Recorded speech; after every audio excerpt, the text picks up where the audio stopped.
The movie Your Name was one of those anime movies I really wasn't expecting to enjoy, but then I watched it and I understand what everybody was talking about because halfway through this movie, there is a plot twist that hits you like a ton of bricks. Now, the movie follows two young teenagers who end up switching bodies even though they never met and they live in two completely different cities.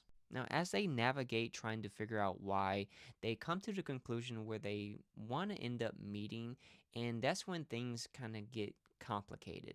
Now, I don't want to give away the story, but this movie is really heavily influenced by a lot of Japanese mythology, and you kind of see that interweaving between each other and the thread that connects them all. This movie is also heavily influenced by a thousand-year Japanese poem from the poet Ano no Komochi, who tells the story of a woman who falls asleep and ends up falling in love with someone who they never even met, and they don't realize that they are asleep until they're waking up, and that's when there's this longing and desire for that person, even though it was someone they were just dreaming about. This movie is really well crafted, and I really did enjoy it. Even though I'm not the biggest romance movie guy, I still really enjoyed it, and it's a fantasy romance anime that if you really enjoy anime, you're definitely going to enjoy this if fantasy romance is your type of thing. I'm not gonna lie, it did kind of was a slow start,